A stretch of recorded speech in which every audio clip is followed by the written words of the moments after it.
तक। और आइए बात करते हैं गुजरात की, क्योंकि गुजरात में प्रकृति की मार लगातार लोगों पर भारी पड़ रही है। वहां कई इलाके इस वक्त जलमग्न नजर आ रहे हैं पुनीता, और हालात बहुत बदतर होते जा रहे हैं। बिल्कुल, देखिए हालात बद से बदतर हैं, लेकिन अब गुजरात वासियों को डबल अटैक का सामना करना पड़ सकता है, क्योंकि जहां एक तरफ बाढ़ और बारिश से पहले से वो जूझ रहे हैं, लेकिन अब चक्रवात का भी असर जो है गुजरात में देखने को मिल सकता है। और खास करके कांडला जगह है गुजरात में जहां सबसे ज्यादा चक्रवात का असर दिखाई देगा।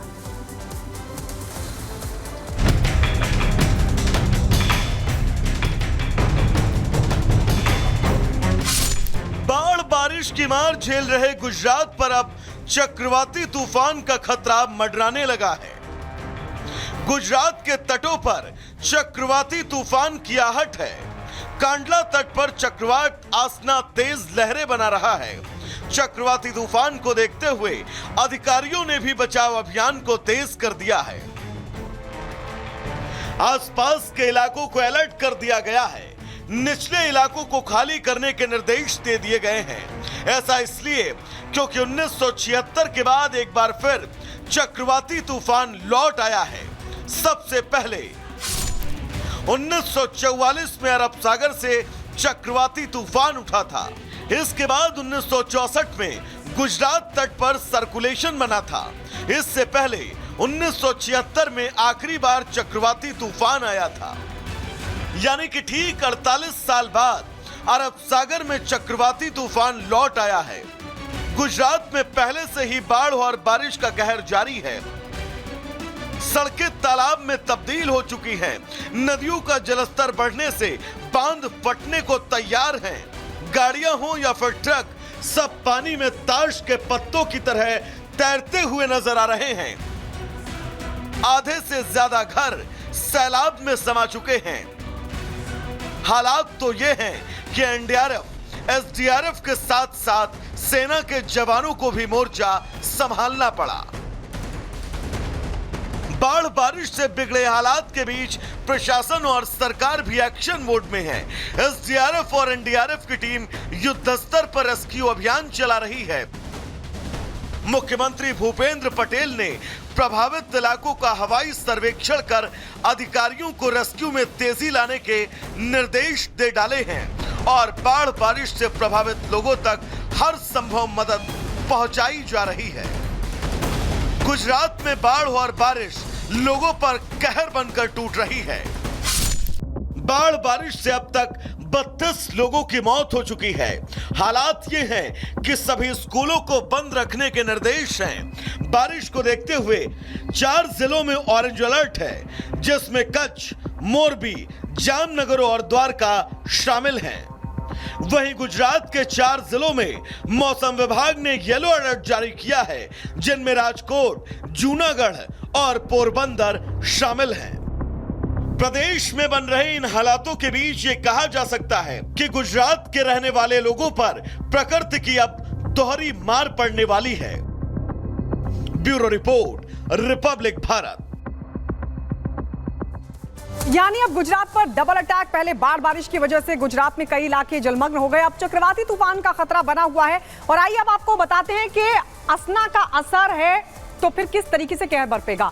गुजरात की तरफ जो खतरा है वो तेजी के साथ आगे बढ़ रहा है। सौराष्ट्र और कच्छ पर डीप डिप्रेशन का जो खतरा है वो लगातार बना हुआ है। 65 से 75 किलोमीटर प्रति घंटे की रफ्तार से हवाएं चलती हुई नजर आएंगी चक्रवाती तूफान के चलते। राजकोट, जामनगर, पोरबंदर में रेड अलर्ट जारी किया गया है। इसके अलावा आपको बता दें जूनागढ़, द्वारका में भी भारी बारिश का अलर्ट जारी किया गया है। यहां पर भी ऐसा देखने को मिल सकता है। कच्छ और राजकोट में स्कूलों को बंद कर दिया गया है। यह एहतियातन फैसला लिया गया है।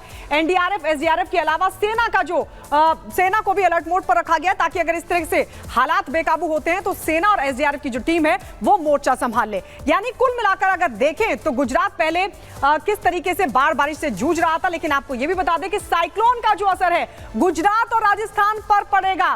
पाकिस्तान के कराची पर भी इस तूफान का असर देखने को मिल सकता है। यानी सिर्फ गुजरात ही नहीं बल्कि उससे सटे राजस्थान में भी इसका असर देखने को मिलेगा। वहीं पाकिस्तान के कराची तक भी इसका जो असर है वो देखने को मिल सकता है।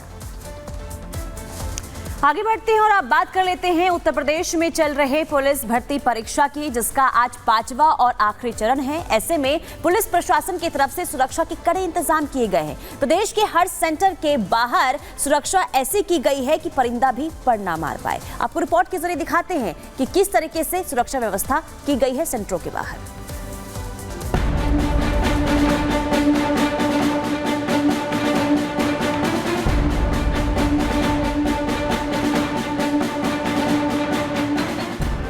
स्टेशनों और बस अड्डों पर इंतजार करते एक छात्र उत्तर प्रदेश पुलिस भर्ती परीक्षा के अभ्यर्थी हैं, जिनको ये आस है कि इस बार की भर्ती प्रक्रिया में इनका चयन होगा।